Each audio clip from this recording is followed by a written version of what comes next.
بسم اللہ الرحمن الرحیم۔ ناظرین کرام، آج ہم آپ کو لے چلتے ہیں اس شخصیت کی زندگی میں جس نے غربت، بھوک اور بے بسی کے اندھیروں میں آنکھ کھولی مگر علم کی روشنی سے پوری دنیا کو منور کر دیا۔ یہ کہانی ہے امام ابو یوسف رحمۃ اللہ علیہ، اسلام کے پہلی چیف جسٹس کی۔ کوفہ کا ایک چھوٹا سا محلہ، ایک غریب گھر اور ایک ننھا بچہ یعقوب۔ غربت ایسی کہ کبھی کبھی کئی دن چولہا نہیں چلتا تھا، ماں پریشان، گھر ویران، مگر اس بچی کی آنکھوں میں کچھ اور ہی خواب تھے، علم کے خواب۔ ایک دن ماں نے کہا، بیٹا یہ کتابیں ہمیں کھانا نہیں کھلائیں گی، کوئی کام دھندا سیکھ لو۔ یہ جملہ ننھے یعقوب کے دل پر تیر کی طرح لگا، مگر وہ خاموش رہا، کیونکہ دل کے ایک کونے میں امید کی شمع جل رہی تھی۔ علم ایک دن مجھے بلند مقام تک لے جائے گا۔ پھر وہ لمحہ آیا جس نے یعقوب کی تقدیر بدل دی۔ کوفہ میں خبر پھیلی کہ ایک عظیم عالم امام ابو حنیفہ رحمۃ اللہ علیہ درس دے رہے ہیں۔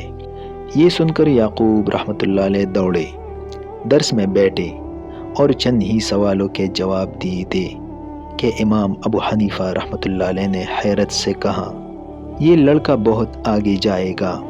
یہ جملہ یعقوب رحمۃ اللہ علیہ کے لیے گویا زندگی کا رخ بدل گیا۔ وہ ہر دن، ہر رات، ہر لمحہ علم کے پیچھے بھاگنے لگے، مگر راستہ آسان نہ تھا۔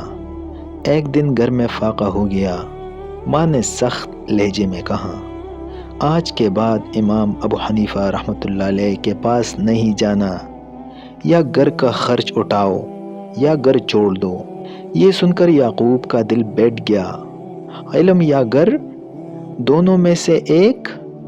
وہ دل گرفتہ ہو کر استاد کے درس میں نہ پہنچے۔ جب امام ابو حنیفہ رحمۃ اللہ علیہ کو خبر ملی تو فوراً انہیں بلوایا۔ یعقوب رحمۃ اللہ علیہ آئے، آنکھوں میں آنسو، چہرے پر غم۔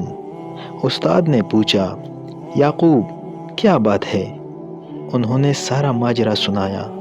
امام ابو حنیفہ رحمۃ اللہ علیہ نے محبت سے ان کا ہاتھ تھاما اور فرمایا، یعقوب علم کا راستہ کبھی نہیں چھوڑنا، آج سے تمہارا خرچ میری ذمہ داری۔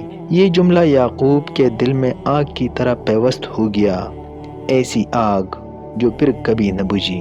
سال گزر گئے، یعقوب رحمۃ اللہ علیہ کی علم میں مہارت بڑھتی گئی۔ فقہ، حدیث، منطق، ہر فن میں وہ چمکنے لگے۔ پھر وہ دن آیا جب بغداد کے دربار میں خلیفہ ہارون الرشید نے انہیں بلایا۔ بڑے بڑے علماء موجود تھے، مشکل سے مشکل سوال پوچھے گئے، مگر ابو یوسف رحمۃ اللہ علیہ نے ہر جواب دلیل، فہم اور حکمت کے ساتھ دیا۔ خلیفہ نے سب کے سامنے اعلان کیا، آج سے یعقوب بن ابراہیم رحمۃ اللہ علیہ قاضی القضاء ہے، یعنی پوری اسلامی سلطنت کے چیف جسٹس۔ عدالت میں ان کی انصاف پسندی کے قصے مشہور تھے۔ ایک مرتبہ خلیفہ کے بیٹے پر ایک عام آدمی نے مقدمہ دائر کیا۔ لوگ حیران تھے کہ کیا قاضی بادشاہ کے بیٹے کے خلاف فیصلہ دے پائیں گے، مگر امام ابو یوسف رحمۃ اللہ علیہ نے اعلان کیا، عدل رشتے نہیں دیکھتا، بادشاہ کا بیٹا ہو یا مزدور کا بیٹا، قانون سب کے لیے برابر ہے۔ یہ وہ لمحہ تھا جس نے پورے بغداد کو ہلا دیا۔ پھر زندگی کا آخری باب شروع ہوا۔ امام ابو یوسف رحمۃ اللہ علیہ بیمار تھے۔ ہارون الرشید عیادت کے لیے آئے۔ پوچھا، ابو یوسف کوئی آخری نصیحت؟ کمزور سی آواز میں جواب دیا، اے امیر المؤمنین، عدل سے مت ہٹنا، طاقت دولت سب ختم ہو جائے گا، صرف وہ فیصلے رہ جائیں گے جو اللہ کے خوف میں کی گئے تھے۔ یہ سن کر ہارون الرشید کی آنکھوں سے آنسو بہہ نکلے۔ کچھ دن بعد وہ عظیم انسان دنیا سے رخصت ہو گیا۔ پورا بغداد رو رہا تھا۔ مدارس، عدالتیں، گلیاں، ہر جگہ ایک ہی صدا تھی، ہم نے آج عدل کا پیکر کھو دیا۔ ناظرین محترم، امام ابو یوسف رحمۃ اللہ علیہ کی زندگی ہمیں یہ سبق دیتی ہے کہ غربت راستہ نہیں روکتی، مخلص استاد تقدیر بدل دیتے ہیں۔ علم انسان کو وہ مقام دیتا ہے جہاں حکمران بھی اس کے فیصلوں کے سامنے سر جھکا دیتے ہیں، اور سب سے بڑھ کر عدل انسان کو ہمیشہ زندہ رکھتا ہے۔ والسلام۔